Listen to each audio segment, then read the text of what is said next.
네, 그러면 브레턴 우즈 지문 한번 같이 보도록 하겠습니다. 이 지문 보기 전에 사실 제가 이 지문은 한 문장으로 정리된다 이런 얘기를 되게 많이 했는데 강의에서도 한 적 있고 어떤 거였냐면 환율이 오르면 수출이 좋다 이런 얘기를 했고 그 다음에 그에 따라서 화폐 가치는 떨어진다 이런 얘기를 했어요. 예전에는 환율과 화폐 가치는 반비례한다 이렇게 기억을 했었는데 한 고3 때인가 환율이 오르면 가치가 떨어진다 이것만 기억하기로 했습니다. 왜 한 문장으로 끝나는지는 지문을 읽으면서 알게 될 텐데 왜 이것만 기억했어야 되느냐. 왜냐면 이러면 환율이 내리면 수입이 좋겠죠. 그리고 수출은 안 좋겠죠. 그다음에 환율이 내리면 화폐 가치는 올라가겠죠. 제가 항상 강조드리는 경제 지문에서 가장 중요한 이 환율 관련 환율이 중요한 게 공전의 양면입니다. 공전의 양면이 무슨 뜻이냐? 상대적이라는 거예요. 그러니까 환율이 내렸을 때 수입이 좋아진다. 수입과 수출은 반대니까. 그럼 환율이 오르면 수출은 좋아진다. 그리고 환율이 내리면 화폐 가치는 올라간다. 서로 반대로 그냥 가는 거예요. 그러니까 예를 들어서 한 나라에 대해서 다른 나라의 환율이 올라갔다 그러면 반대쪽 나라 입장에서 환율이 내려간 거예요. 서로 진짜 동전의 양면 느낌인 거죠.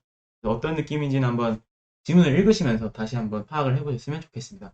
어쨌거나 이거 하나였어요. 제가 이걸 진짜 몇 개월째 강조를 하고 있는지 모르겠는데 올해 2월에도 수업을 했었지만 그때부터 지금까지 이 얘기를 계속하고 있습니다.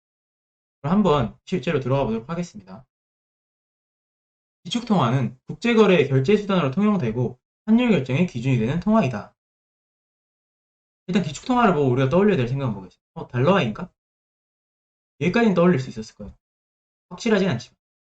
그래서 국제거래 결제수단으로 통용된다는 것은 사람들이 다 이걸 쓴다는 거겠죠. 국제적으로. 그리고 환율 결정의 기준이 된대요. 1960년 트리핑 교수는 브레턴우즈 체제에서의 기축통화인 달러화의 구조적 모순을 지적했다. 여기서 얻어갈 수 있는 건 두 가지. 일단 브레턴우즈 체제를 보고 우리가 배경 지식으로서 뭔가 가져갈 수 있는 게 하나 있었어요. 그래서 뭐냐면 브레턴우즈 체제는 1944년에 44개국이 모여서 만든 체제입니다. 그 회의, 이게 브레턴우즈 회의인데 이거 외울 때도 나만의 말이겠죠. 44년 44개국.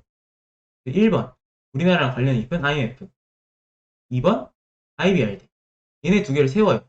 그 다음에 3번이면 우리 중요한 거 달러화. 달러화를 기축통화로 만든 게 이 브레턴우즈 체제였어요. 이 배경식이 있었다면 뭐 당연하구나 하고 넘어갔을 거 아니에요. 그래서 뭐 IBRD나 IMF 같은 거는 알 필요가 없었지만 저번 시간에도 말씀드렸던 것처럼 배경 지식이라는 것은 아는 대로 다 끌어다 써야 돼요. 그래야지 익숙함이 생기니까. 이거랑 이거는 도저히 관련이 없는 거라고 봐도 무방했었는데 그래도 지문을 읽는 데 도움을 줬겠죠. 익숙해졌을 테니까. 아무튼 그래서 브레턴우즈 체제에서의 기축통화인 달러화의 구조적 모순을 지적했대요. 그러면 달러화는 브레턴우즈 체제에서의 기축통화이다. 한 문장 안에 개념을 준 거죠. 그러고 나서 무슨 얘기를 하는지 좀 보려고 하니까 바로 또 개념을 주는데 한 국가의 재화와 서비스 간 수출입 간 차이인 경상수지는 이렇게 줬어요. 그러면 이것도 한 문장 안에 개념이죠. 경상수지는 한 국가의 재화와 서비스의 수출입 간 차이이다. 경상수지. 그리고 배경식이 좀 있거나 이랬으면 나만의 말로 어떻게 바꾸면 돼요? 그냥 무역 관련된 거. 저는 이렇게 생각했습니다. 그렇게 생각을 하고 그 다음에 뭐라고 얘기를 하냐면 수입이 수출을 초과하면 적자이고 수출이 수입을 초과하면 흑자이다. 그러면 요건 이렇게 생각해 볼 수가 있는 거죠. 수입이 수출을 넘는데 그럼 이게 어떤 의미예요? 내가 외국 물건을 더 많이 사오는 내가 외국에다 파는 것보다 더 많이 사와요. 더 많이 산다는 건 뭐예요? 외국한테 돈을 많이 주겠다는 얘기죠. 내 주머니에서 돈이 많이 빠져나가는. 그러니까 적자. 이 적자가 마이너스란 개념은 상식적으로 알고 있었으면 좋았을 텐데 사실 이걸 몰랐으면 정말 어쩔 수가 없는 느낌이었죠. 그 다음에 수출이 수입을 초과하면 흑자래요. 수출이 수입을 초과한다. 그러면 내가 외국한테 물건을 팔아서 내 주머니로 돈이 들어오는 거잖아요, 계속. 그럼 나한테 이득이 생기는 거니까 플러스. 그게 흑자라는 거예요. 수출이 수입을 초과하면 플러스다. 이렇게 하면 되겠죠. 그래서 경상수지는 무역 관련된 거, 적자는 마이너스, 흑자는 플러스. 이렇게만 정리했으면 됐습니다. 네. 그러고 나서 그는 필리핀이겠죠. 미국이 경상수지 적자를 허용하지 않아 국제 유동성 공급이 중단되면 세계 경제는 크게 위축될 것이라면서도 여기까지 보겠습니다. 미국이 경상수지 적자를 허용하지 않는다는 것은 항상 수출 쪽에 좀 중점을 두겠다는 거죠. 그럼 어때요? 외국한테 돈을 받아서 자기 주머니로 넣기만 할 뿐이지 달러화가 바깥으로 나가지 않을 거 아니에요. 수입을 안 하니까 달러화가 바깥으로 잘 안 풀릴 거 아니에요. 그러면 국제 유동성 공급이 중단된대요. 여기도 뭐 어떻게 보면 배경 지식이긴 한데 밑에서 주긴 줍니다. 유동성이라는 것은 자산을 현금화할 수 있는 정도로 얘기를 해요, 원래는. 근데 비문학 경제 지문이나 일상생활 속에서는 그냥 유동성이라고 하면은 화폐, 그러니까 한마디로 얘기하면 돈이죠. 이렇게 쓰는 경우가 많습니다. 그래서 이걸 알고 있었으면 아, 국제 화폐 공급이구나. 근데 이게 맞는 말인 게 경상수지의 적자를 허용하지 않으면 달러가 바깥으로 안 나간다 그랬잖아요. 그럼 그게 국제 화폐 공급이 중단되는 거죠. 그렇게 이해했어도 상관없었어요. 그리고 밑에 가서 줍니다. 주는데 이게 좀 특이했죠. 그래서 모르는 학생들은 밑에 가서야 그 의미를 알았을 거고 당황을 많이 했을 텐데 알고 있었으면 그냥 읽었으면 됐겠죠. 어쨌든 그렇게 되고 이게 지금 유동성 공급이 중단되면 국제 화폐가 많이 안 풀린 거잖아요. 세계 경제에 위축될 수밖에 없을 거라고. 왜냐면 우리나라가 원화를 들고 가가지고 짐바브웨에서 원화로 물건을 살 수는 없을 테니까. 국제적으로 쓰이는 통화가 안 풀린다는 것은 경제 위축을 가져올 수 있을 거라고 생각을 해볼 수가 있겠죠. 그러고 나서 반면 적자 상태가 지속돼 달러가 과잉 공급되면 준비 자산으로서의 신뢰도가 저하되고 일단 여기까지 끊겠습니다. 달러가 과잉 공급되면 어때요? 지금 적자 상태가 지속되면 많이 사오니까 외국으로부터 물건을 많이 받아들이니까 미국의 돈은 밖으로 계속 풀리겠죠. 그게 달러의 과잉 공급. 그러면 신뢰도가 저하될 거고, 그렇죠? 고정환율 제도도 붕괴될 거라 그랬어요. 일단 신뢰도 저하에서 우리가 떠올릴 수 있는 거는 이거 인플레이션인가? 이런 말 배경지식을 하나쯤 떠올려 볼 수 있죠. 인플레이션. 그 다음에 여긴 뭐예요? 요거를 읽고는 어제 내가 네이버 봤는데 1100원이었는데 1130원이 됐네. 이게 지금 뭘 얘기한 거예요? 변동환율 제도 얘기한 거 아니에요? 근데 이거 왜 고정환율 제도지? 이 생각을 할 수 있었어야 됐어요. 그리고 뭐 나중 가면 답이 나오겠지만 이때 고정환율 제도였지만 이 체제 붕괴 이후 변동환율이 되었겠죠. 그 생각도 할 수 있었으면 좋았다. 여기까지 하고 그 다음에 이러한 트리핀 딜레마는 국제 유동성 확보와 달러와의 신뢰도 간의 문제이다. 이건 뭐 위에 나왔던 거 맥락상 동의어. 첫 번째 비문학 영상에서 말씀드렸던 그거랑 동일한 거겠죠. 이렇게 매칭이 되고 그 다음에 이렇게 매칭이 되는 거겠죠. 그래서 국제 유동성 공급이냐 아니면 신뢰도 저하냐 공급 중단, 신뢰도 저하 둘 중에 하나 선택을 해야 되는데 둘 다 좋은 결과를 가져오진 않아요. 그래서 딜레마라는 거예요. 이러지도 못하고 저러지도 못하고 그렇죠. 그러고 나서 근본이 체제에 대해서 얘기를 해주는데 우리가 눈을 살짝 굴려봤을 때 뭐 밑에가 슬쩍 보였을 테니까 둘 다 체제를 얘기하고 기업과 니은에 대해서 얘기를 해줬어요. 그럼 뭐야? 무조건 체제 간 비교하는 문제 나올 수밖에 없을 거라고. 그 생각을 하는 게 미리 생각을 하고 가야 된다는 제가 칼럼으로 썼었던 독서공법 2의 이야기입니다. 그걸 읽으신 분도 있고 안 읽으신 분도 계시겠지만 어쨌거나 체제가 나왔으니까 둘을 비교하겠죠. 그럼 근본이 체제부터 한번 보면 될 것 같네요. 근본이 체제는 여기서는 뭐냐면 금이 국제 유동성의 역할을 했다 이거예요. 그럼 여기서 관점 수정을 해야 될 건 뭐냐? 나 아까 국제 유동성 달러화라고 생각했는데 금이라고? 그렇죠. 근본이 체제에서는 금이 국제화폐의 역할을 했어요. 달러화가 아니고. 그래서 관점 수정해줬고 각 국가의 통화 가치는 정해진 양의 금의 가치에 고정되었대. 이에 따라서 국가 간 통화의 교환 비율인 환율은 자동적으로 결정되었다. 여기서도 한 문장 안에 개념을 줘요. 환율은 국가 간 통화의 교환 비율이다. 있잖아요. 이렇게 된 거예요. 그러면 통화 가치가 고정됐고 환율이 자동적으로 결정됐다. 이게 무슨 얘기일까요? 그러면 그걸 한번 생각을 해보면 되는데 여기서는 구체적이 대 간결한 수치 굉장히 유용하게 쓰였습니다. 그래서 뭐냐면 금 한 개를 1달러로 해볼게요. 사실 금 한 개란 말도 안 쓰고 금 한 개가 1달러일 리도 없는데 간결한 수치 기억을 해주시면 됩니다. 1달러. 그러면 그건 뭐 1000원쯤 하겠죠. 뭐 이것도 1132원 이러지 말고 1000원이라고 해주시면 됩니다. 그게 간결한 거예요. 그 다음에 100엔. 이런 식으로 된다고 했을 때 각 국가의 통화 가치를 여기다 고정시킨다 그랬으니까 화살표를 꽂는다 이렇게 생각하면 되겠죠. 그럼 어떻게 돼요? 고정시키니까 환율은 자동적으로 결정되죠. 뭐가 자동적으로 결정되나요? 1대 1000, 1대 100, 10대 1 자동적으로 결정되지 않나요? 그래서 환율 세 가지가 지금 자동적으로 결정된 상황인데 이런 식으로 된다 이거예요. 이게 근본이 체제에 관련된 이야기였고 그 다음에 브레턴우즈 체제에 대해서 얘기를 해주고 있어요. 국제 유동성으로 달러화가 추가됐대요. 들어와서 얘기한 게 금 환본위제래요. 환본위제. 그러면 바꿀 환자겠죠. 금을 바꿔주는 그 본위제에 대해서 얘기를 하는 건데 1944년에 성립된 이 체제는 미국의 중앙은행의 금 태환 조항에 따라 금 1온스와 35달러를 언제나 맡겨내줘야 한다는 의무를 지게 했대요. 여기서 이야기할 수 있어야 되는 건 이 달러가 추가된 게 금 1개, 콤마 1달러 이거인지 거기에 대해서 좀 생각을 해봤어야 됐고 그 다음에 금 1온스 35달러 언제나 맡겨하니라고 했잖아요. 언제나. 되게 중요하겠네요. 그럼 뭐야? 여기서 관점 수정. 이게 아닌 거죠. 인플레일 수가 없죠. 왜? 금 1온스가 35달러 언제나 맞교환을 했기 때문에 3,500만 달러를 들고 와도 금 100만 온스를 바꿔줘야 되는 거예요. 그러면 달러가 과잉 공급된다고 해서 인플레이션이 일어날 수는 없는 거예요. 왜냐면 얘는 고정되어 있는 거니까. 어떤 느낌인지 아시겠나요? 들어와서 여기서 뭐 하나 질문이 나올 수 있는 게, 지금 우리 금 1개, 금 1개 1달러로 했는데, 그럼 1온스 35달러, 1대 35로 비율 바꿔야 하나요? 안 바꿔도 되겠죠. 이걸 만약에 이렇게 줬어요. A를 주고, 거기에 대해서 물어봤어. 이런 식으로. 그러면 이 안에 있는 것들은 정말 자세하게 나올 수 있거든요. 계산 문제를 낼 수도 있는 거야. 근데 이게 지금 없잖아요. 없다는 얘기는 이 문장에서 얘기하고 싶은 게 맞교환에 있는 거지 1대 35에 있는 게 아닐 거라고. 그래서 굳이 바꿀 필요가 없었다는 얘기를 드리고 싶고, 이 A로 묶었을 때 구체적인 게 나온다. 이거는 뭐 기출을 많이 보다 보면 알게 되실 이야기입니다. 어쨌거나 다른 국가들은 달러에 대한 자국 통화의 가치를 고정했고, 아까 얘기했던 것처럼 금 1개, 콤마 1달러 이게 아니고 달러에다가 자국 통화의 가치를 고정했대요. 화살표를 달러에 꽂았다는 얘기죠. 그리고 뭐라고 얘기해? 달러화로만 금을 매입할 수 있어요. 그러면 금이랑 나란히 있는 게 아니고 중간에 달러가 들어갔다고 볼 수 있는 거 아니에요? 그러니까 금 1개 있고 이게 1달러. 그리고 이번에는 다른 나라들은 1달러에도 화살표를 꽂는 거죠. 그러면 1,000원, 되게 이 구조를 얘기하고 있는 거잖아요. 이 상태라고 했을 때 그 다음에 보니까 환율은 경상수지의 구조적 불균형이 있는 예외적인 경우를 제외하면 플러스 마이너스 1% 내의 변동만 허용했대요.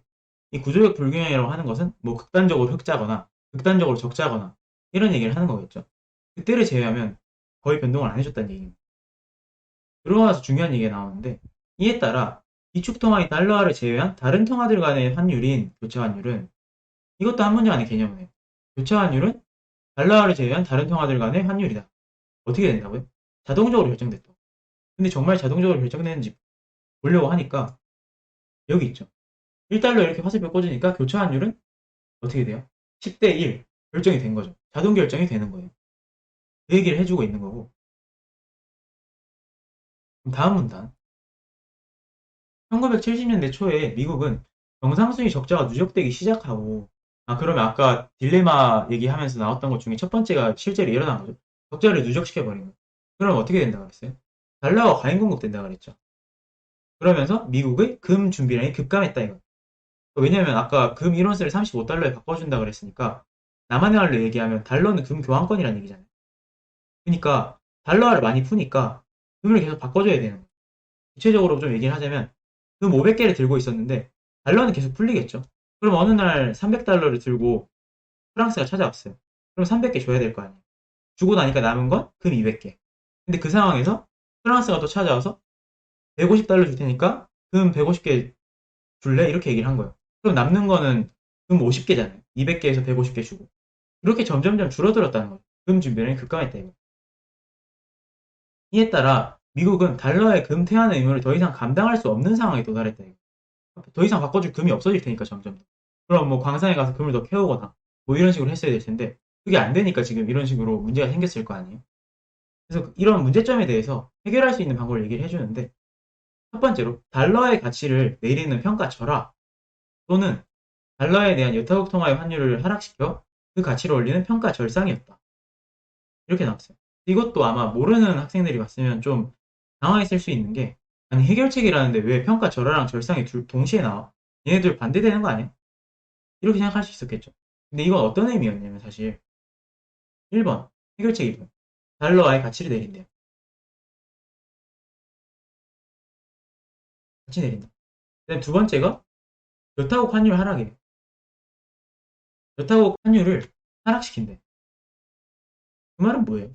우리 아까 환율이랑 같이 위에서 봤잖아요. 환율이 떨어졌다? 아, 가치가 올라갔다. 그럼 이렇게까지 됐고.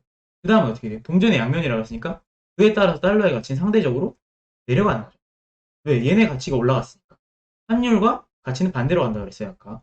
가치가 올라가서 달러는 내려갔다. 그럼 결국 뭐예요? 직접 내릴래? 아니면 간접적으로 내릴래? 둘 중에 하나인 거죠. 이거 안 헷갈리게 제가 가치가 내려갔다고 써드리겠습니다. 직접이냐 간접이냐 그 두 가지를 얘기를 한 거예요. 그렇게 되는 거였고, 하지만 브레턴우즈 체제 하에서 달러의 평가 절하는 규정상 불가능했고 규정상 안 됐다고 했으니까 이건 아니죠. 평가 절하 안 된대요. 그 다음에 당시 대규모 대미 무역 흑자 상태였던 독일, 일본 등 주요국은 평가 절상에 나서려고 하지 않았다. 일단 지금 두 번째도 막힌 상황인데 왜 그런지를 좀 살펴보자 이거예요.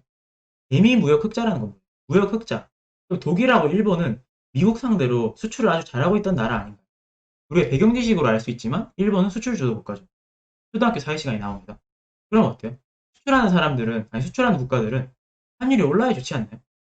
근데 평가 절상에 나서면 어떻게 돼? 평가 절상은 환율 하락을 의미한다고. 아까 얘기했던 한 문장으로 지금 다 설명하고 있는 거예요. 그러니까 수출하는 입장에서 환율을 하락시킨다고? 나 이거 못하겠는데? 하니까 두 번째도 막힌 거예요. 환율 안 내릴래. 우리 수출 주던데 우리가 왜 내려? 이렇게 된 거죠. 거기다가 이 상황이 유지되기 어려울 것이라는 전망으로 독일의 마르크화와 일본의 엔화에 대해 투기적 수요가 증가했다. 이건 왜 그러냐면 환율이라는 것은 뭐 오르면 수출이 좋고 내리면 수입이 좋으니까 뭐가 좋다 이렇게 딱 잘라서 얘기를 못하겠지만 그 화폐를 산 사람 어때요? 화폐를 산 입장에서는 가치가 오르면 무조건 좋은 거예요. 그러니까 사람들이 생각하기에 아니 너네가 아무리 버텨봐야 상대가 미국인데 좀 이따 평가 절상하겠지 이렇게 생각을 한 거죠. 그러면 얘네 오를 테니까 사둬야 되겠다 하면서 투기적 수요까지 증가를 한 거예요. 사실 투기는 국가적으로도 막는 건데 이런 문제까지 생긴 거죠. 그럼 어떻게 되냐? 이것도 안 돼, 이것도 안 돼, 투기적 수요도 증가해. 그러니까 이제 환율을 이제 변동시켜야 될 텐데 이 상황에서 또 무슨 일이 일어나냐면 갑자기 골치 아파서 고민하는 도중에 다른 나라가 들어와서 뭐라고 할까요? 뭐 스페인이라 할까요? 스페인이 들어와서 달러가 내놔 이렇게 된 거예요. 이렇게 되면 멘탈 붕괴. 멘탈 붕괴와 동시에 브레튼 우드 체제도 붕괴. 이렇게 된 거죠. 미국은 결국 1971년 달러의 금퇴한 정지를 선언한 닉슨 쇼크를 단행했대요. 이제 이 닉슨 쇼크도 배경 지식으로 알고 있으면 좋은 게 닉슨 하면 떠오를 게 뭐 있죠? 1969년 닉슨 독트린, 그 다음에 1972년 중국 방문, 그 다음에 우리가 웬만큼 한 번쯤 들어봤을 워터게이트 사건, 도청 사건 거기에 대한 건데 이 세 가지를 알고 있었으면 아무짝에도 쓸모 없었습니다. 그런데 어때요? 왜 이때가 닉슨 쇼크인지는 알 수 있겠죠. 왜 닉슨인지. 어쨌거나 그렇게 해서 브레튼 우드 체제가 붕괴됐다고 하네요. 그러나 붕괴 이후에도 달러의 기축통화 역할은 계속됐대요. 뭐야? 금 교환권이 아니게 됐어. 이 달러화는 금 교환권이 아닌데 아직도 기축통화 역할을 한대요. 왜 그런지를 설명하면서 나오는 게 규모의 경제를 생각해 볼 수 있다고 얘기를 합니다. 요거는 나중에 제가 설명을 드리겠습니다. 여기는 규모의 경제랑 범위의 경제가 있어요. 이걸 이제 예시를 들어주는 게 모든 국가에서 어떠한 기축통화도 없이 각각 다른 통화가 사용되는 경우를 생각해 보래요. 그러면 두 국가를 짝짓는 경우에 있으만큼 환율의 가지수가 생긴대. 지금 디귿의 상황은 뭐예요? 여기다 정리를 한번 해볼까요? 어떠한 기축통화가 없어. 그 상태에서 달러가 지금 기축통화가 아니니까 여기 들어가겠죠? 그리고 1,000원, 100엔 이렇게 하면 각 국가를 짝짓는 것만큼 생기겠죠. 그러니까 하나, 둘, 셋 이렇게 생긴다는 얘기잖아요. 그럼 이건 사실 디귿은 뭐예요? 기억에서 금이 사라진 거네. 금이 빠진 거네. 이렇게 나만의 말로 생각할 수도 있었을 거고. 그러나 하나의 기축통화를 중심으로 외환거래를 하면 비용을 절감하고 규모의 경제를 달성할 수 있다. 이렇게 나옵니다. 근데 규모의 경제라는 것은 조금 이따 설명을 드리겠지만 지금 설명드리기로 했죠. 조금 이따가 아니고. 그래서 규모의 경제는 뭐냐면 이런 걸 생각해 볼 수가 있어요. 그러니까 뭐 대량 생산, 그러니까 많이 생산해서 대량 생산으로 단가 낮추기.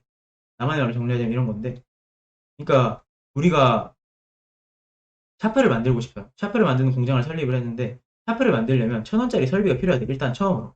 이거 올해 4월 학평에 나왔던 영업 고정비 개념이라고 볼 수 있죠. 그리고 이 상태에서 샤프 한 개를 만들려면 100원이 든대요. 그럼 한번 볼까요? 샤프 한 개를 만들기 위한 비용은 1,100원. 그럼 단가는 얼마예요? 1,100원. 샤프 두 개를 만들기 위한 비용은 1,200원. 한 개당 단가는 600원이죠. 두 개에 1,200원이니까. 그럼 세 개는 1,300원. 근데 얘 단가는 얼마예요? 1,300을 3으로 나누면 뭐 433점 얼마 나와요. 어때요? 많이 생산할수록 단가가 줄어든다. 대량 생산으로 가격 낮추기, 생산 단가 낮추기 이런 건데 이게 지금 여기서 규모의 경제가 왜 나왔을까요? 우리가 아까 얘기했지만 이 상태에서 생각을 해보면 지금 세 가지죠. 얘는 한 가지 아니에요. 그리고 여기 하나 더 있다고 생각을 해보세요. 지금 이게 3C인데 확통 배운 친구들은 하나 더 들어가면 어떻게 돼요? 예를 들어서 뭐 D라는 나라 들어왔다고 생각해볼게요. D라는 나라 들어오면 하나, 둘, 셋. 세 가지가 더 추가가 되죠. 여기는 하나 더 넣으면 그제서야 이제 3C가 되는 거예요. 무슨 얘기냐면 여기 중간에 하나가 있음으로써 경우의 수가 줄어든다 이거. 매칭시키는. 거기에 대해서 얘기를 하고 있는 거예요. 그래서 많이 할수록 이게 차이가 많이 나기 때문에 지금이야 뭐 세 가지에서 네 가지 된다고 해서 4C는 여섯 가지네? 3C는 세 가지네? 6이랑 3인데 뭐 이거 가지고 규모의 경제를 논할 게 있네? 전 세계 모든 국가, 세계의 모든 국가에서 한다 그러면 차이가 많이 나겠죠. 또 뭐 수학으로 설명하면 리미트 n이 무한대로 갈 때, 뭐 nc2 마이너스 n 마이너스 1c1 뭐 이런 1c2 이런 식으로 되겠죠. 굳이 따지자면 그런 건데 그래서 그렇게 이해를 해주시면 됐다 이거. 사실 이런 거 몰랐어도 우리가 세 가지 가지고만 매칭을 시켰어도 어땠어요? 아니 여기서 이미 봤을 때 차이가 많이 나잖아요. 세 가지였는데 얘는 여섯 가지. 이게 중간에 기축통화가 있는 게 좋다 이거. 굳이 따지자면 어떤 느낌인지 아시겠네요. 그래서 그렇게 이해를 해주면 되고 지문 설명은 여기까지 하도록 하겠습니다.